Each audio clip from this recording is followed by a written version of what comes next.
Abhishek Tiwari and you are watching me on Abhay Gyan.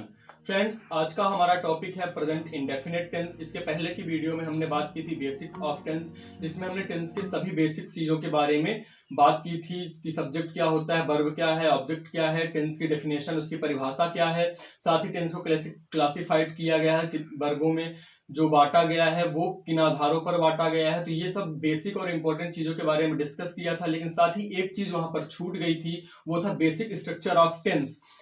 Friends, जो tense होता है उसका बेसिक स्ट्रक्चर होता है subject plus verb plus object, ये तीन चीजें होती हैं।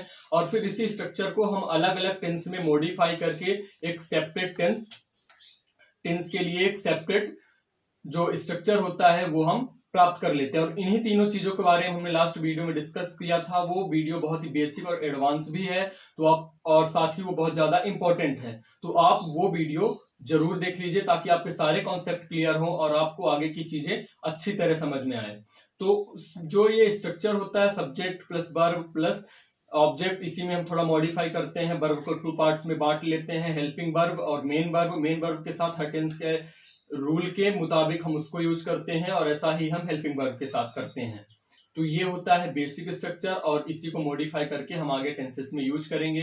अब चलते हैं अपने टॉपिक की ओर, यानी प्रेजेंट इंडेफिनिट टेंस। जो प्रेजेंट है वो टाइम के अकॉर्डिंग डिवाइड किया गया है, जैसा कि तीन पार्ट हैं, प्रेजेंट पास्ट फ्यूचर, उसमें से प्रेजेंट है। और जो वर्क के बेसिस पर इन तीनों टेंसों को फिर से चार भागों में बांटा गया है, इंडेफिनिट, कंटिन्यूअस और परफेक्ट एंड परफेक्ट कंटिन्यूअस।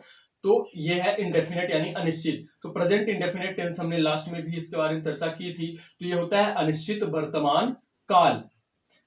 तो ये क्या होता है, अनिश्चित या निश्चित, जारी, ये सारी चीजें हमने लास्ट वीडियो में डिस्कस की थी। तो हम बिना देरी किए चलेंगे प्रेजेंट इंडेफिनिट टेंस की डेफिनेशन की ओर। तो ये जान लेते हैं कि प्रेजेंट इंडेफिनिट टेंस की डेफिनेशन, इसकी परिभाषा क्या होती है। Present indefinite tense is a tense which always talk about fact like general fact, habitual fact, routine fact, universal fact, historical fact, etc.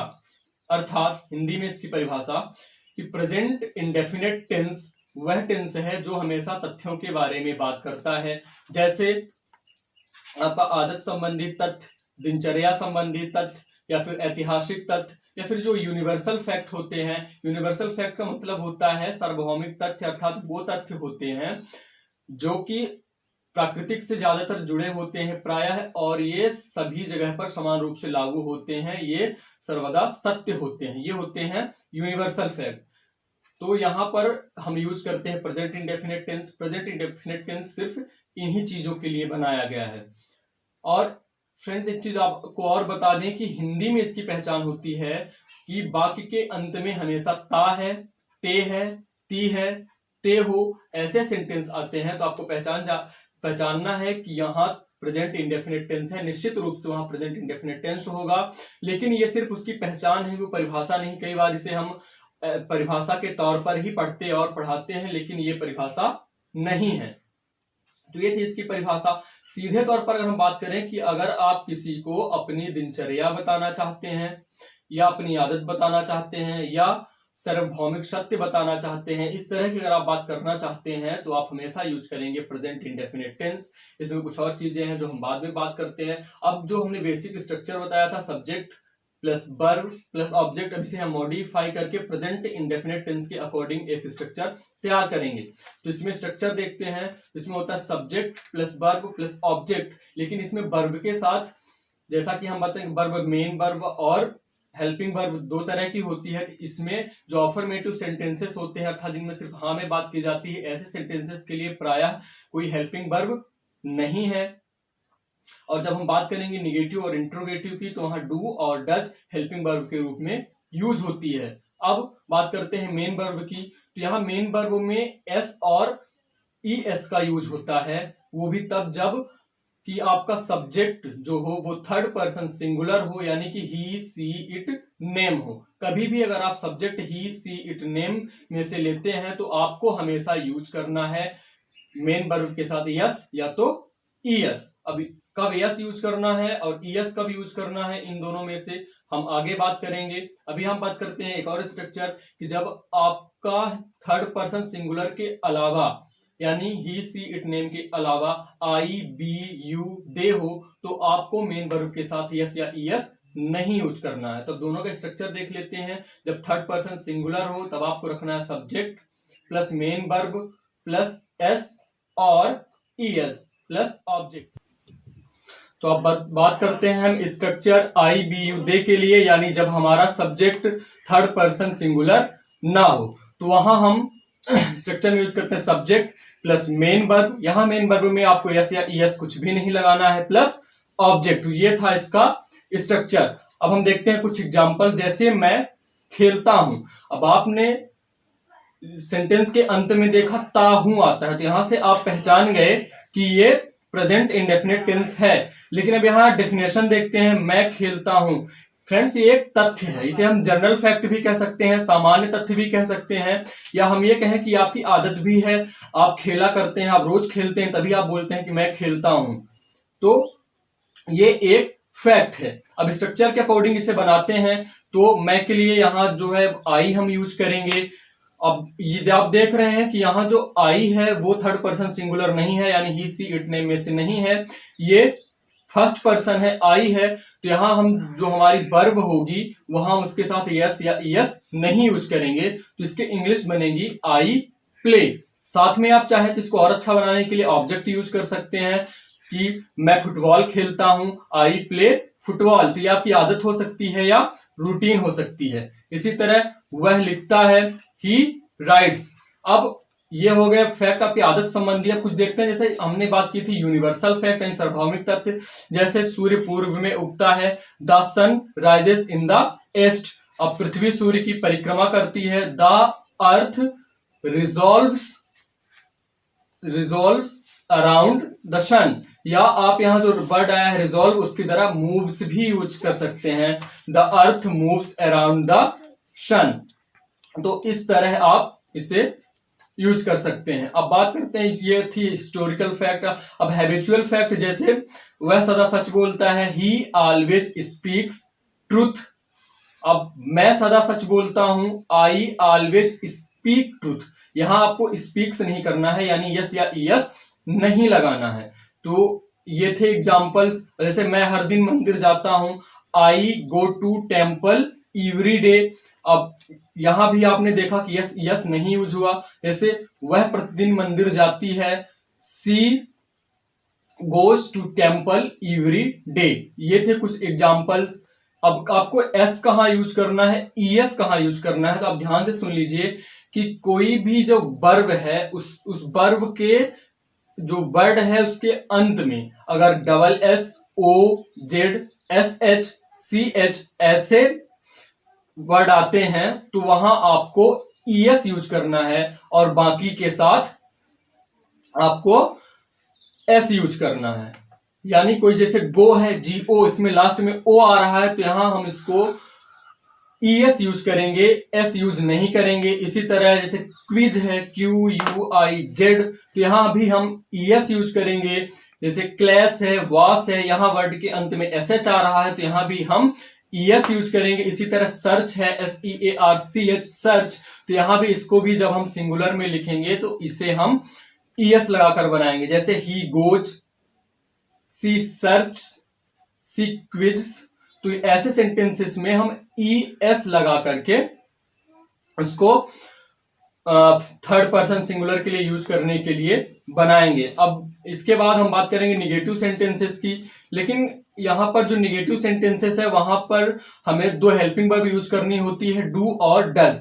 बिना हेल्पिंग वर्ब के हम किसी भी सेंटेंस का निगेटिव या इंट्रोगेटिव नहीं बना सकते। लेकिन हम निगेटिव की बात करें उसके पहले एक चीज बता दें कि जैसा आपने ऊपर देखा कि जो अफर्मेटिव सेंटेंसेस होते हैं उनमें डू या डज या हेल्पिंग वर्ब यूज नहीं होती है। लेकिन जब आप किसी वर्ड को एम्फेसाइज करते हैं, किसी पे जोर दे के बोलते हैं, तो वहां आप डू डज यूज कर सकते हैं। जैसे वह वहां जाता तो है, ही डज गो देयर। यहां आपको जब डज यूज करेंगे तो ई एस या ईएस नहीं लगाएंगे। यहां पर जाने को एम्फेसाइज किया गया कि वह वहां जाता तो है।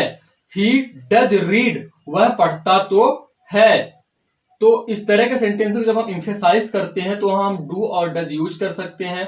अब डू और डज यूज करने का रूल क्या है ये हम आगे देखते हैं। तो बात करते हैं निगेटिव सेंटेंसेस की। तो निगेटिव सेंटेंस वो सेंटेंस होते हैं जिनमें ना में बात की जाए।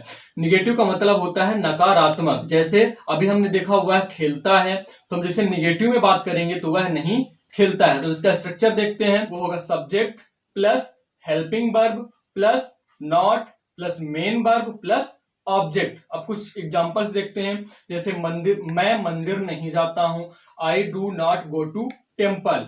अब आपको जो हेल्पिंग वर्ब्स दो दी गई हैं डू और डज, वो यूज कहां करनी है? तो third person singular he she it name के साथ आपको यूज करना है डज। आप याद रखिए, याद करने की इसकी ट्रिक है कि आप ऊपर ही सी इट नेम के लिए ईएस यूज करते थे, तो यहां आप डू में ईएस लगा के यूज करेंगे तो डज हो जाएगा। तो ही सी इट नेम यानी थर्ड पर्सन सिंगुलर के लिए आपको यूज करना है डज, और इसके अलावा जो है आई बी यू दे, इनके साथ आपको यूज करना है डू। अब एग्जांपल्स देखते हैं, तुम कार नहीं चलाते हो, you do not drive car. या यहाँ पर डू नॉट को आपस में जोड़ के भी कॉन्ट्रैक्शन बना करके भी इन्हें हम यूज कर सकते हैं। तो डू नॉट जुड़ के डोंट हो जाता है, डज नॉट आपस में डजंट हो जाता है। तो इस तरह हम बोल सकते हैं यू डोंट ड्राइव कार। इसी तरह सूर्य पश्चिम में नहीं उगता है, the sun does not rise in the west. तो यहां आपको है मेन वर्ब के साथ यस या ईएस यूज नहीं करना है। ये थे एग्जांपल्स नेगेटिव के। अब हम बात करेंगे इंट्रोगेटिव सेंटेंसेस के। तो इंट्रोगेटिव सेंटेंस वो सेंटेंस होते हैं जिनमें कोई हम प्रश्न करते हैं। प्रायः ये दो तरह के होते हैं। एक होता है सिंपल इंट्रोगेटिव, जिसमें हम प्रश्न पूछते हैं और उसका उत्तर हाँ या ना में दिया जा सकता है, यानी उसमें सिर्फ एक कंफर्मेशन मांगी जाती है, कंफर्म किया जाता है। एक दूसरे तरह का इंट्रोगेटिव होता है जिसे हम जनरली डबल इंट्रोगेटिव कह देते हैं। इसमें हम क्वेश्चन वर्ड यानी प्रश्नवाचक शब्दों की मदद से प्रश्न पूछते हैं, जैसे क्या, कब, कैसे, इंग्लिश में हाउ, व्हाट, व्हेन, इस तरह के सेंटेंस यूज करते हैं। और इसमें पूछे गए क्वेश्चन को आप यस और नो में आंसर नहीं कर सकते हैं, इसके लिए आपको एक इंफॉर्मेशन देनी होती है। तो हम पहले टाइप की बात करेंगे। तो इसमें एक ही क्वेश्चन वर्ड यूज होता है हिंदी में क्या, लेकिन इसका इंग्लिश बनाते समय हम व्हाट नहीं यूज करते, बल्कि हेल्पिंग वर्ब को हम स्टार्ट में रख के यूज करते हैं। जबकि दूसरे टाइप में हम जब बनाते हैं तो वहां हमको क्वेश्चन वर्ड की इंग्लिश यूज करना पड़ता है। जैसे व्हाट यूज करेंगे हम क्या के लिए, व्हेन यूज करेंगे कब के लिए, कैसे के लिए, हाउ। तो इसमें जो डबल इंट्रोगेटिव होता है, इसमें जो क्वेश्चन वर्ड होते हैं या प्रश्नवाचक शब्द होते हैं वो सेंटेंस के बीच में आते हैं, जबकि पहले वाले इंट्रोगेटिव में, या हम ये कहें कि सिंपल वाले इंट्रोगेटिव में, शुरू में ही आ जाते हैं। तो ये इन दोनों में डिफरेंस होता है। इसके आगे हम डिटेल में बात करेंगे। सबसे पहले हम देखते हैं इंट्रोगेटिव सेंटेंस का स्ट्रक्चर। तो इसमें सबसे पहले हम रखते हैं हेल्पिंग वर्ब यानी डू या does plus subject plus main verb plus object, ये इसका फाइनल स्ट्रक्चर होता है। अब इसमें हम क्वेश्चन, जैसे हमने बताया कि कंफर्मेशन के लिए मांगा जाता है, इसमें आप यस और नो में आंसर दे सकते हैं। जैसे क्या वह पत्र लिखता है, तो यहाँ बस देखते हैं इंट्रोगेटिव सेंटेंस के। तो जैसे क्या वह बाजार जाता है, तो यहाँ सबसे पहले हमको हेल्पिंग वर्ब यूज करनी है, जैसे कि स्ट्रक्चर में हमने बताया। तो यहाँ हम सब्जेक्ट देखेंगे तो हमारा सब्जेक्ट है ही, यानी थर्ड पर्सन सिंगुलर है, तो यहाँ हमको डज यूज करना है। तो डज ही, फिर हम अपनी मेन वर्ब गो लाएंगे, does he go to market, क्या वह बाजार जाता है। तो इस तरह सेंटेंस हम फ्रेम करेंगे। कुछ और सेंटेंस देखते हैं, क्या मैं पत्र लिखता हूं, do I write a letter, क्या वह विद्यालय जाता है, does he go to school. तो इस तरह सेंटेंसेस बनते हैं। और क्या तुम कार चलाते हो, डू यू ड्राइव कार।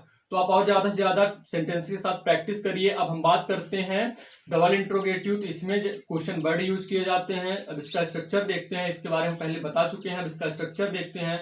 सबसे पहले WH word plus helping verb plus main verb plus object, ये इसका स्ट्रक्चर होता है। जैसे सेंटेंसेस देखते हैं, तुम क्या पढ़ते हो, व्हाट डू यू रीड। यहाँ पर आप नोटिस करिए कि जो क्या आया है क्वेश्चन वर्ड, वो हिंदी वाले सेंटेंस में बीच में आया है, तुम क्या पढ़ते हो, लेकिन सिंपल वाले में पहले आया क्या तुम पढ़ते हो। तो ये डिफरेंस होता है, आप ध्यान रखिएगा। तो हम यूज करेंगे व्हाट डू यू रीड, वह क्या लिखता है, व्हाट डज ही राइट, यहाँ भी आपको मेन वर्ब के साथ यस या ईएस बिल्कुल नहीं यूज करना है। तुम कहाँ जाते हो, वेयर डू यू गो। इस तरह सेंटेंसेस के साथ आप प्रैक्टिस करिए, ज्यादा से ज्यादा प्रैक्टिस करिए। अब हम बात करते हैं इंट्रोगेटिव विथ नेगेटिव सेंटेंस। ये ऐसे सेंटेंस होते हैं जिनमें सिंपल इंट्रोगेटिव में प्रश्न भी पूछा जाता है, यानी कंफर्मेशन के लिए, साथ में नकारात्मक बात भी की जाती है। जैसे क्या तुम बाजार नहीं जाते हो, इस तरह के सेंटेंसेस होते हैं। तो इसका हम स्ट्रक्चर देखते हैं। तो इसमें सबसे पहले रखी जाती है helping verb plus subject plus not plus main verb plus object. यहां भी आपको मेन वर्ब के साथ यस या ईएस नहीं यूज करते हैं। इसका एक और तरह का स्ट्रक्चर होता है, वो होता है helping verb plus not plus subject plus main verb plus object. यानी आप जो नॉट है उसको सब्जेक्ट के पहले भी इसमें रख सकते हैं और सब्जेक्ट के बाद भी। तो जब आप सब्जेक्ट के पहले रखेंगे तो जैसे डू नॉट है तो उसे आप कॉन्ट्रैक्शंस बना के डोंट कर सकते हैं, और डज नॉट को डजंट कर सकते हैं। अब एग्जांपल्स देखते हैं। जैसे क्या तुम बाजार नहीं जाते हो, do you not go to market. या इसे हम ऐसे बना सकते हैं, don't you go to market. क्या मैं आपको नहीं पढ़ाता हूं, डोंट आई टीच यू। या इसी को ऐसे बना सकते हैं, do I not teach you. क्या वह पत्र नहीं लिखता है, doesn't he write a letter. यहां मेन वर्ब के साथ आपको यस या ईएस नहीं यूज करनी है। जैसे क्या वह नहीं गाती है, डजंट सी सिंग या डज सी नॉट सिंग।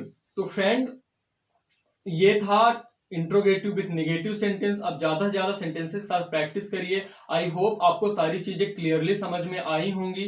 तो आप वीडियो को लाइक कीजिए, साथ ही चैनल को सब्सक्राइब कीजिए, ताकि सारे वीडियोस जो हम इसमें अपलोड करेंगे वो आप तक इजीली पहुंच पाए। और सारे बेसिक कॉन्सेप्ट, जनरली ऐसे कॉन्सेप्ट होते हैं जो बताए ही नहीं जाते हैं। वीडियो को छोटा करने के लिए, वॉच टाइम बढ़ाने के लिए लोग इन चीजों को डिस्कस ही नहीं करते हैं। लेकिन आपको फैक्ट पता होना चाहिए। आप किसी भी कॉम्पिटिटिव एग्जाम की तैयारी कर रहे हैं तो ये आपके लिए बहुत इंपॉर्टेंट है।